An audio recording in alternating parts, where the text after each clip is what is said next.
कि उसी चौराहे पर जहां राम जी की उन्होंने प्रतिमा लगवाई है, यही माननीय विधायक को, माननीय महापौर जी को और जो जो हिमायती लोग हैं, इन सबको वहां खड़ा कर दिया जाए। अयोध्या के लिए बेहतर कौन? वेद प्रकाश, शरद शुक्ला या फिर पवन पांडे? नाथू राम के राज में राम राज्य नहीं आ सकता है बिना डरे और बिना डिगे। पिछले कई वर्षों से कोई नेता लड़ रहा है तो उसका नाम राहुल गांधी है। ये स्टालिन मंदबुद्धि हैं। क्या मानस को फूकने वालों पर बुलडोजर चला क्या? ये कि मानस के खिलाफ टिप्पणी करने की कोई जरूरत दोबारा न कर पाए, ऐसी कार्रवाई होनी चाहिए थी। लेकिन मुख्यमंत्री के अंदर की क्षमता ये नहीं है। उत्तर प्रदेश में ब्राह्मणों की स्थिति क्या है आपकी समझ से? तमाम गुंडे माफियाओं की अब लिस्ट बनाई है।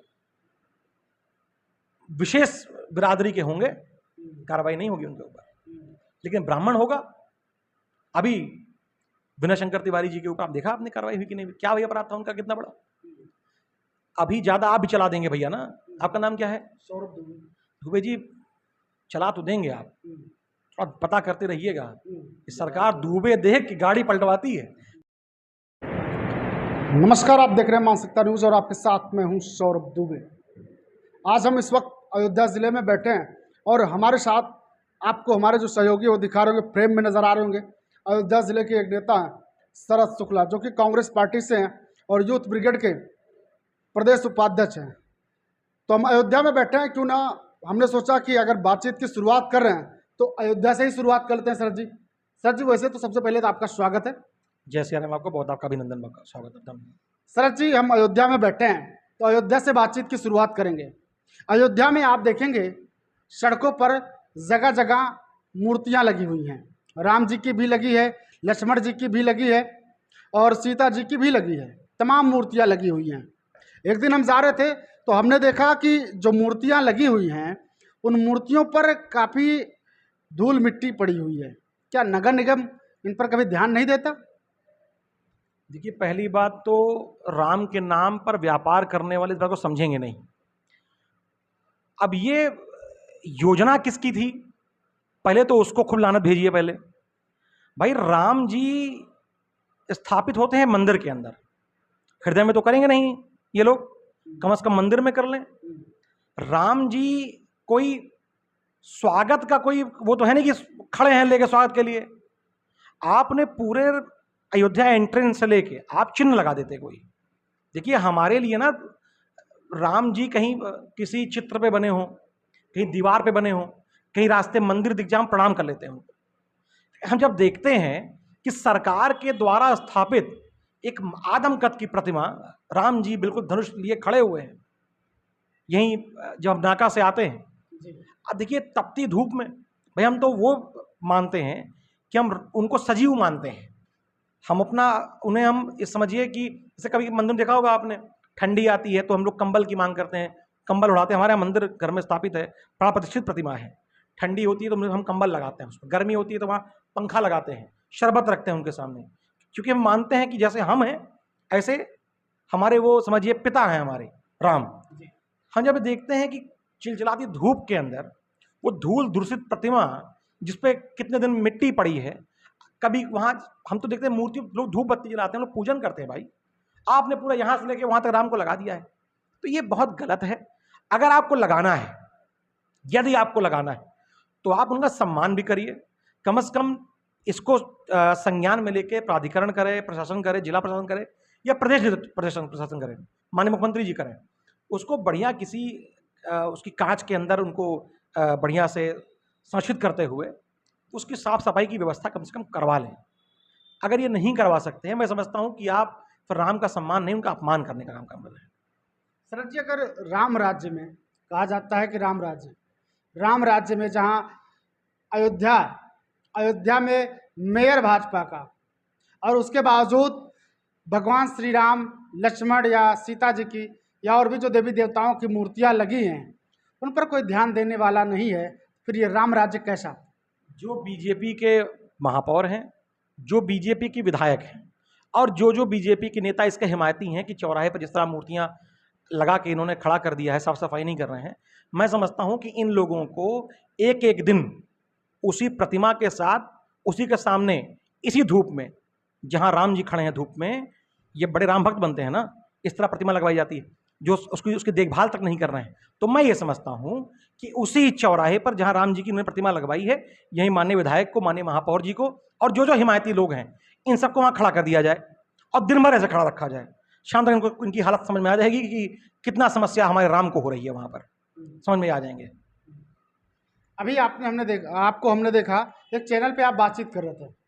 बातचीत के दौरान आपने अपनी जेब से कोई किताब निकल, शायद गीता थी। जेब कभी आपके नेता राहुल गांधी की फट जाती है, कभी आपकी जेब में गीता होती है, कभी आपके ही नेता, पार्टी के नेता हैं जो रामायण और हमारे जो धर्म ग्रंथ हैं उन पे सवालिया निशान खड़े कर देते हैं और हिंदू धर्म को लेकर भी बोल देते हैं डेंगू मलेरिया से तुलना कर देते हैं। एक आप भी कांग्रेस पार्टी के नेता हैं जिनकी जेब में गीता है, इतना फर्क क्यों? किस नेता ने हिंदू धर्म को कहा? आपको कुछ दिन पहले याद होगा, कांग्रेस के ही नेता हैं, कुछ समय पहले जब आप जाएंगे, डेंगू मलेरिया से उन्होंने तुलना की थी। किसने कहा था ये पहले बताइए, किसने कहा? स्टालिन किस पार्टी में है? आपके पार्टी के गठबंधन में थे। देखिए, गठबंधन का नेता क्या कहेगा इसका जवाब शरद शुक्ला नहीं देंगे। कांग्रेस पार्टी का नेता कुछ कहेगा तो उसका जवाब मैं दूंगा। भाई, बीजेपी के नेता ने कहा कि वो राम जी दशरथ के पुत्र नहीं थे, वो तो खीर खा के पैदा हुए थे, तो उस पर कौन सी उस पर कार्रवाई होगी? देखिए, स्टालिन मंद बुद्धि हैं जो इस तरह के सवाल किसी सनातन पे करे। देखिए, सनातन सबको साथ में लेकर चलने वाला विषय है, सनातन सबको समाहित करने वाला विषय है। इस तरह की बात जो कोई कर रहा है उसका तो जवाब दे, उस पर हम क्या जवाब देंगे? लेकिन इस तरह के बयान की मैं निंदा करता हूं। और जहां तक बात आपने कहा गीता रखने की, तो मैं गीता रखता नहीं हूं, मैं गीता का अध्ययन भी करता हूं और आज से नहीं, ये शुरू से मैं पढ़ रहा हूं और गीता का जो श्लोक है उसको जीवन का अपना आधार मानता हूं। क्योंकि गीता, मैं आपको भी ये एक सुझाव देता हूं कि गीता रखिए अपने पास। कभी आपको निगेटिविटी लगे, कभी आपको लगे कि कोई निर्णय लेने में अक्षमता आ रही है, कोई पेज खोल लीजिए, उसी पेज पे आपको आपके उस समस्या का समाधान मिल जाएगा। मैं पढ़ता हूं तो दूसरे अध्याय का 37वां श्लोक है, हतो वा प्राप्यति स्वर्गम जित्वा बुभुक्षसे महिम तस्मा दुष्टित कौन्ता अध्याय करते। मैं सिर्फ रखता नहीं हूं, मैं पढ़ता भी हूं भैया। और इसको सनातन से, देखिए, जब दल नहीं हुआ करते थे, जब राजनीति नहीं हुआ करती थी, ये सनातन सत्य सबसे था। तो राजनीति और धर्म दोनों को अलग अलग आप रहने दीजिए। ये जो प्रोपेगेंडाधारी लोग हैं ये करे, समझ में आता है, आप मत करिए। लेकिन आप गीता रख के चल रहे हैं जेब में, लेकिन आपकी पार्टी पर लगातार इस बात का आरोप लगाया जाता है कि आप लोग राम विरोधी हैं। कौन लगाता है आरोप? भारतीय जनता पार्टी के लोग लगातार कहते हैं। तो वो हमको सर्टिफिकेट देंगे क्या? ये चंदा चोरों को सर्टिफिकेट देंगे? ये बताएंगे हमको राम के बारे में? अरे, बचपन इनका जो है विविध भारती पे मानव की चौपाई सुन के बड़े हुए हैं। ये कौन चलवाता था उसको भाई? कौन चलाता था उसको? विविध भारती पे कांग्रेस पार्टी चलवाती थी। आप अगर रामायण से परिचित हुए भाई साहब, सुनिए, रामानंद सागर को देखा है ना आपने? रामायण कौन उसको चलवाया था? किसके समय में चला था? ये तो बंद करवा दिए। तो सरकार इनकी यहाँ चलता था, रामायण रामलीला होती थी, ये तो बंद करवा दिए बीजेपी वाले। ये हमको बताएंगे कि राम के बारे में कौन राम भक्त है कौन क्या है? ये चंदा चोरी करते हैं, जमीन खाते हैं राम के नाम पे, राम मंदिर की जमीन खरीद के उस पर शाखा लगवाते हैं आरएसएस की। ये हमको बताएंगे राम जन्मभूमि और राम जी के धर्म के बारे में, ये हमको बताएंगे।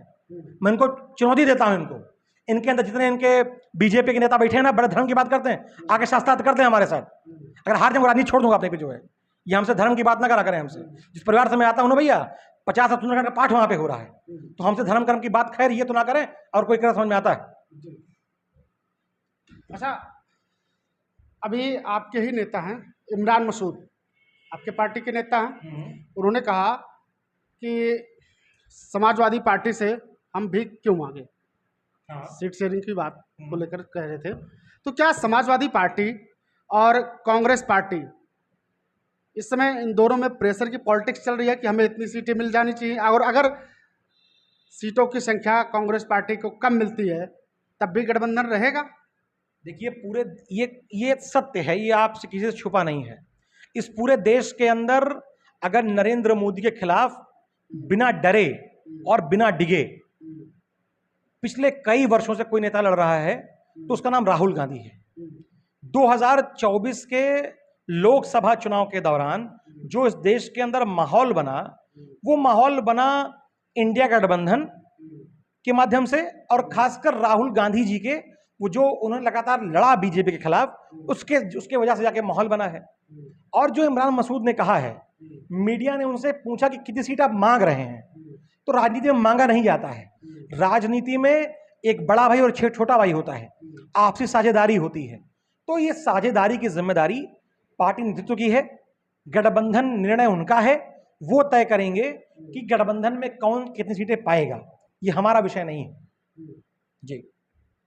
शरद शुक्ला की भी चर्चा है कि शरद शुक्ला चुनाव लड़ेंगे अयोध्या से। देखिए, मैं तैयारी पिछली बार भी कर रहा था और मजबूती से चुनाव लड़ रहा था, इस बार भी हमारी पूरी तैयारी है।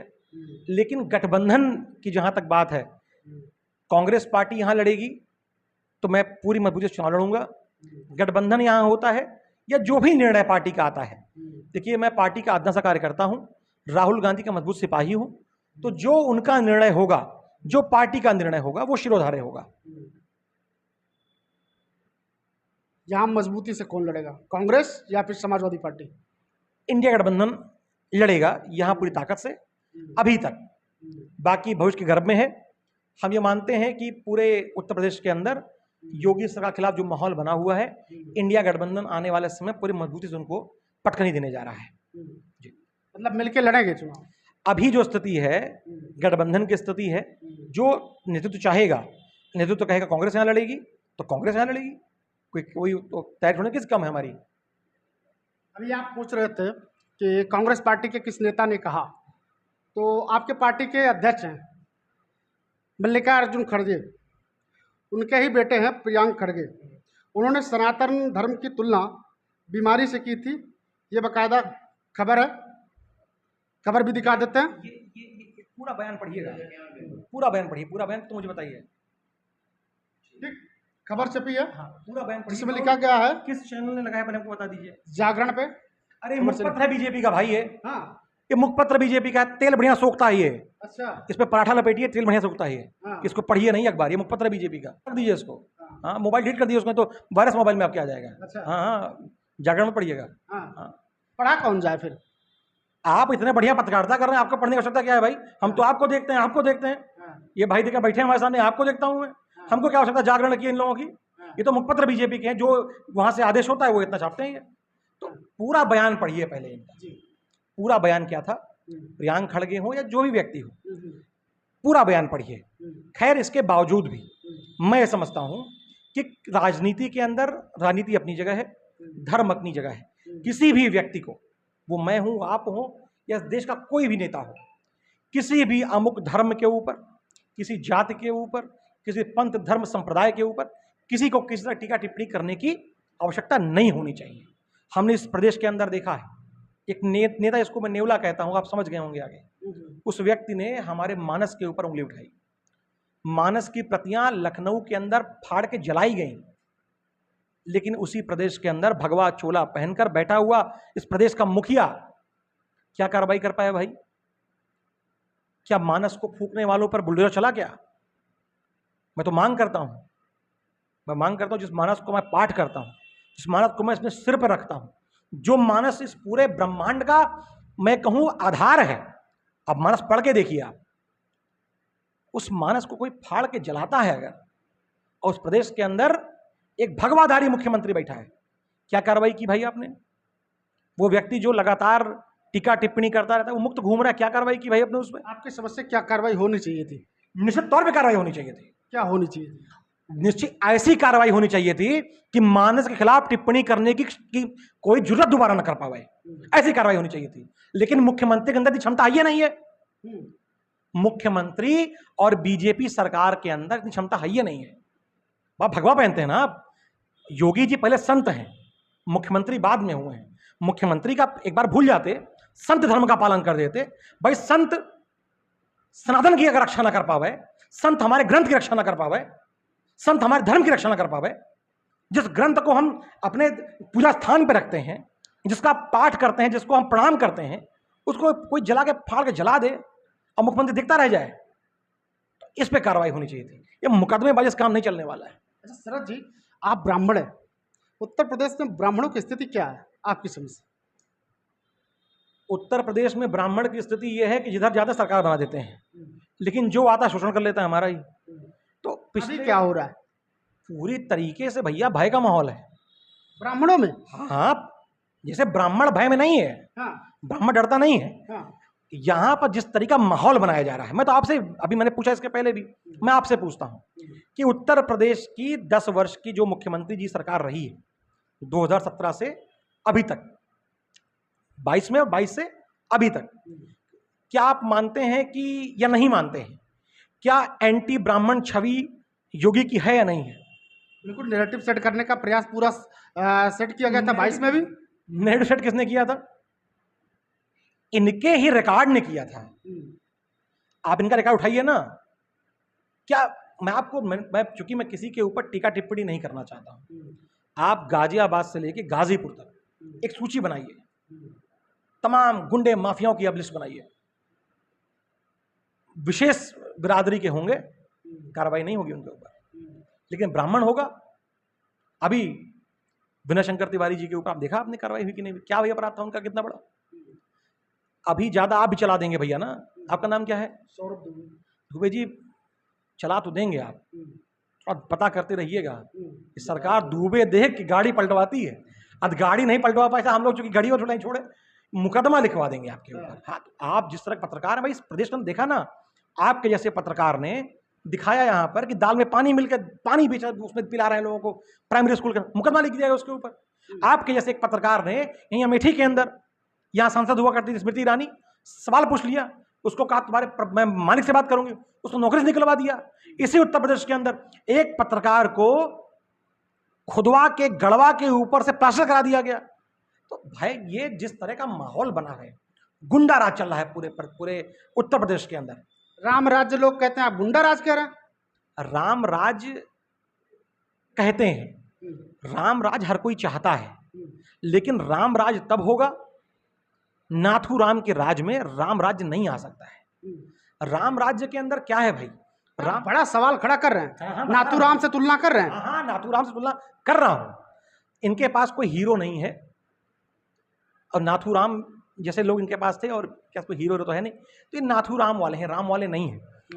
राम राज्य के अंदर सब मिलके रहते थे, ये तो भाई से भाई लाने काम करते हैं। एक आपको बड़ी मजेदार बात और बता रहा हूं, इसको पता कीजिएगा, होता मेरी जानकारी कम हो, आप चूंकि खोजी पत्रकार हैं, आप पता कीजिएगा।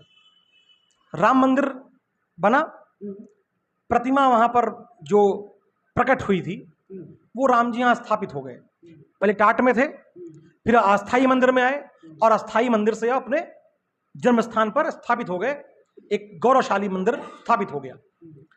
जब राम जी प्रकट हुए तो हनुमान जी भी प्रकट हुए थे। एक हनुमान जी की प्रतिमा जो टाट में रखी हुई थी, बाद में अस्थाई मंदिर में भी वो साथ में चली आई। अस्थाई मंदिर में, क्योंकि राम और हनुमान कभी अलग नहीं हो सकते। जब नई मंदिर में राम जी आए तो हनुमान को वहीं छोड़ दिया गया है, वहीं छोड़ दिया गया है। हनुमान जी नई मंदिर में नहीं आए।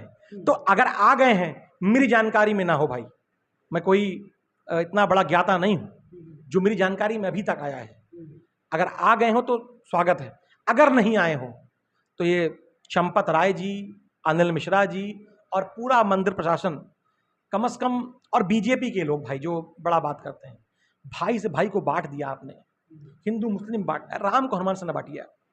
हनुमान जी जब शुरू से उनके साथ में थे, हनुमान जी को लाके इस मंदिर में स्थापित कर दीजिए, ये मेरी इच्छा है। मतलब शरद की इच्छा है कि हनुमान जी को भी स्थापित किया जाए, शुरू साथ में रहे भाई, जो अस्थाई मंदिर में मेरे साथ में आए। जैसे कोई आपके साथ हनुमान जी और राम जी अलग थोड़ा ना है, हृदय में हृदय चीरते हैं राम जी, हनुमान जी तो राम जी अंदर रहते हैं। वो हनुमान जी को आप लेके अस्थाई से मंदिर में स्थापित नहीं करना है।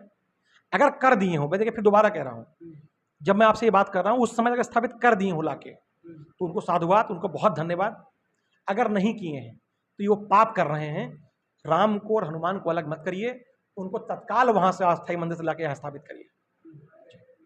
अयोध्या के लिए बेहतर कौन? एक सवाल लास्ट में, अयोध्या के लिए बेहतर कौन? वेद प्रकाश, शरद शुक्ला या फिर पवन पांडे?